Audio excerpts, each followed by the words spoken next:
ये है सशक्त प्रदेश और आप देख रहे हैं एसपी न्यूज 24, सच की आवाज सच के साथ।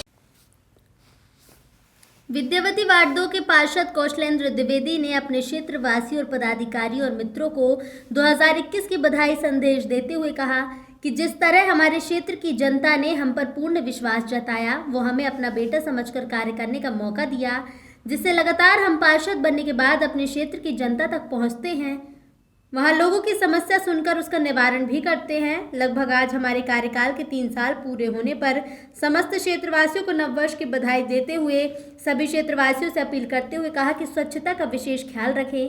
किसी भी तरह की समस्या हो जाने पर हमारे संपर्क सूत्र से संपर्क कर सकते हैं, हम तक अपनी समस्या पहुंचा सकते हैं। साथ ही विद्यावती जनता का आभार व्यक्त किया। नमस्कार, आप देख रहे हैं एसपी न्यूज 24 और मैं हूं विवेक सिंह। आज हम आए हुए हैं ऐसे पार्षद जिन्होंने जनता हित के लिए निरंतर कार्य किया है और लगातार लोगों तक पहुंच भी रहे हैं और समस्याओं से तुरंत निवारण भी करते हैं। विद्यावती वार्ड के पार्षद कौशलेंद्र द्विवेदी जी, जिन्होंने अपने वार्ड के लिए दिन रात मेहनत करते हैं और जनता की हर समस्याओं को सुनते हैं।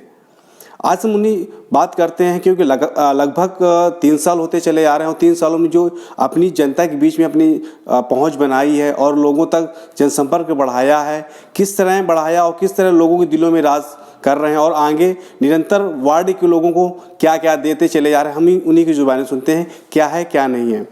पार्षद जी, कल नया साल है और 2020 ख़त्म हो रहा है और आपके लगभग 3 साल पूर्ण भी हो गए हैं। इस कार्यकाल में बहुत सी चीज़ें आपको देखने को मिली, सुनने को मिली।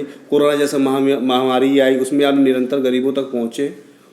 इस पर मैं सर्वप्रथम क्षेत्रीय लोगों को आपके चैनल के माध्यम से नव वर्ष की शुभकामनाएं देता हूं और उनका नव वर्ष 2021 मंगलमय हो और पुराना समय जो 2020 का कोरोना काल का गया है उससे निजात मिले। मैं सिर्फ इतना ही कहना चाहता हूं कि मैं विद्यावती द्वितीय वार्ड का पार्षद मैं सौभाग्यशाली अपने आप को समझता हूं कि मेरी क्षेत्र की देवतुल्य जनता की सेवा करने का मुझे मौका मिला। मैं सौभाग्यशाली इस मामले में कहता हूं कि जब हमारी महापौर जी चुनाव जीती, मैं उनके साथ जब चुनाव जीता तो सर्वप्रथम उनका पहला आगमन मरेल बस्ती के में हमारे यहाँ बुद्धा पार्क में हुआ था। उसके बाद द्वितीय वर्ष जब उन्होंने अपना जन्मदिन मनाया तो भी अम्बेडकर पार्क में उनका जन्मदिन मनाया गया। तो इसके बाद में जब लाइटिंग की व्यवस्था की बात आई, जब नई व्यवस्था एलईडी लाइटिंग की होनी थी एसएल कंपनी की द्वारा, तो वह भी शुभारंभ लखनऊ में हुआ और लखनऊ में जब शुभारंभ हुआ तो वो भी मेरे ही वार्ड में हुआ और उसका शुभारंभ हमारे तिवारी जी हैं, हनुमान दास तिवारी जी, उनके पिताजी के द्वारा किया गया। तो मैं ये कहना चाहता हूँ कि मैं कहीं ना कहीं सौभाग्यशाली अपने आप को इसलिए मानता हूँ और क्षेत्र की जनता, मैंने मोदी जी का मूल मंत्र लिया कि सबका साथ सबका विकास। मैंने बिना किसी भेदभाव के अपना मुख्य मार्गों को सबसे सर्वप्रथम पेवर के द्वारा सड़कों का निर्माण कराया। उसके बाद अंदर वाली गलियों को, जो छोटी छोटी गलियाँ थी जिसमें पेवर नहीं चल सकता था, उनका मैंने इंटरलॉकिंग के द्वारा निर्माण कराया।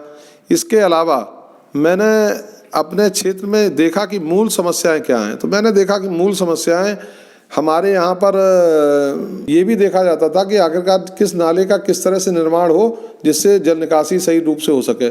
उसके अलावा जो खुले हुए नाले थे उन नालों को मैंने बंद कराने का प्रयास बंद कराने के लिए भी योजनाएं दी, जिसमें मेरे द्वारा जब ये लोक बंधु चौराहे से 1 करोड़ रुपये लिए गए और अब कोरोना काल का समय था, लोगों की तनख्वाह निकलनी थी तो उसमें 50 लाख मात्र रह गया।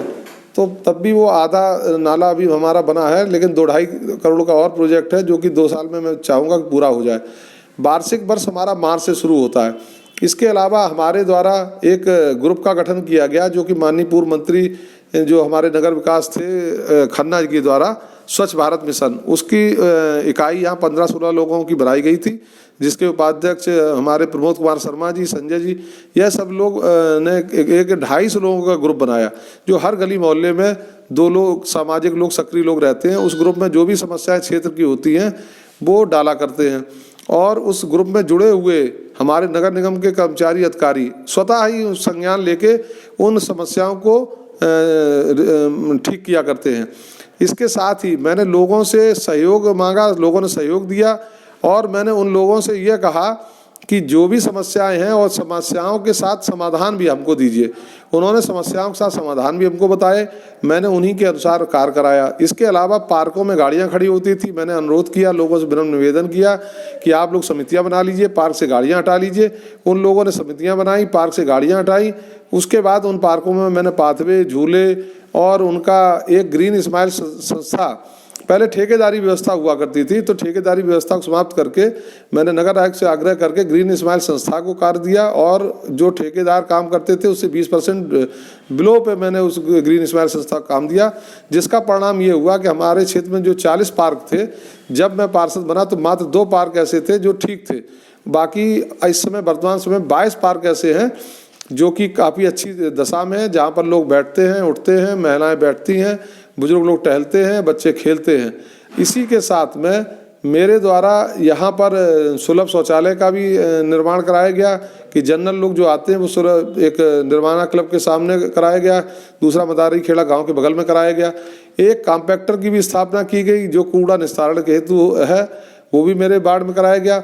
मैंने मूल समस्याएं जो देखी उस पर मैंने पहले ध्यान दिया और मैं इसी के साथ पुनः सभी क्षेत्र की देवतुल्य जनता को प्रणाम करता हूं और उनको नव वर्ष की शुभकामनाएं देता हूं। और कोरोना काल में जिस तरह से उन्होंने सहयोग दिया और मेरी संस्था स्वच्छ भारत मिशन ने घर घर जाकर जो लोग रोड पर खड़े होकर लाइन लगकर अपना राशन नहीं ले सकते थे, मध्यम वर्ग के थे, महिलाएं अच्छे परिवार की थी, उनके घरों में पूछ कर राशन पहुंचाया गया। मेरे यहाँ मेरे वार्ड में कोरोना काल के समय किसी भी प्रकार की राशन को लेकर कोई समस्या नहीं रही। सर, एक बार ये भी देखा है समस्याओं का निराकरण किया और लोगों की सुनवाई आज भी कर रहे हैं। मैं क्या बताऊं कि मेरा भी सामना कोरोना से होना ही था।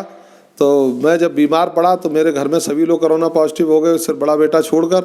लेकिन मेरे साथ दिक्कत यह है कि जो मैंने अनुभव किया कि कोरोना सिम्प्टोमेटिक जिनको होता है वो तो अपना 14 दिन के क्वारंटाइन में ठीक हो जाते हैं, लेकिन उनके साथ जैसे बीमारियां, मुझे टाइफाइड हुआ, फिर डेंगू हुआ, फिर जो है निमोनिया हुआ, चेस्ट इन्फेक्शन हुआ, तो मैं तो यही कहूँगा कि देवतुल्य जनता ने आशीर्वाद देके मुझे पुनः जीवन दिया। क्योंकि जिन परिस्थितियों में अपोलो मेडिक्स में भर्ती हुआ और जैसी परिस्थितियां मुझे लग रही थी, तो मेरे पूर्व साथी भी पार्षद जो थे वो इसी तरह से गुजर गए थे।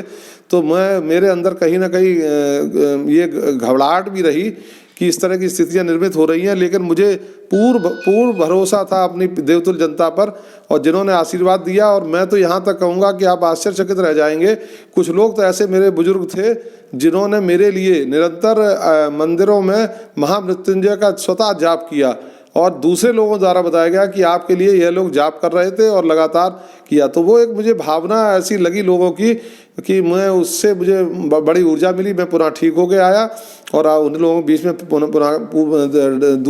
दूसरी बार मैं पुनः दुगनी ताकत, दुगनी ऊर्जा से मैं कार्य कर रहा हूँ। सर, ये आज लास्ट ईयर है, लास्ट साल 2020 का लास्ट डे है और कल से नया साल चालू हो जाएगा। आज पुणे से आप क्षेत्रवासियों क्या कहना चाहेंगे? मैं क्षेत्रवासियों को सिर्फ इतना ही कहना चाहता हूँ कि मेरे 3 वर्ष के कार्यकाल में उन्होंने देखा होगा कि मैंने कहीं पर भी किसी प्रकार का भेदभाव नहीं किया है। मेरे पास जो आया, जिस समस्या को लेकर आया, मैंने उसके लिए बहुत प्रयास किया। संभवतः हो सकता है कि कुछ काम रह गए हों, मैं पुनः उनसे निवेदन करता हूं कि जो मूलभूत सुविधाएं हैं, समस्या पानी को लेके है, लाइट को लेके है, सड़क को लेके है, मुझे मेरे मोबाइल नंबर 9415006566 या 9415006566 पर मुझे व्यक्तिगत रूप से अवगत करा दें। इन समस्याओं के अलावा भी अगर कोई समस्या उनकी है जो इन चीज़ों से ना जुड़ी हो, उनकी कोई व्यक्तिगत हो, थाना पुलिस को लेके हो, अस्पताल को लेके हो और भी कोई सामाजिक बुराई को लेके हो, तो मुझे अवगत करा दें। मैं उनकी समस्या में 24 घंटे भरपूर उनके लिए खड़ा रहूँगा और उनका साथ दूंगा। इन्हीं के साथ में मैं पुनः नव वर्ष की शुभकामनाएं सभी क्षेत्रवासियों को आपके चैनल के माध्यम से, आपके चैनल को और आपको देता हूँ। ये है सशक्त प्रदेश और आप देख रहे हैं SP News 24, सच की आवाज सच के साथ।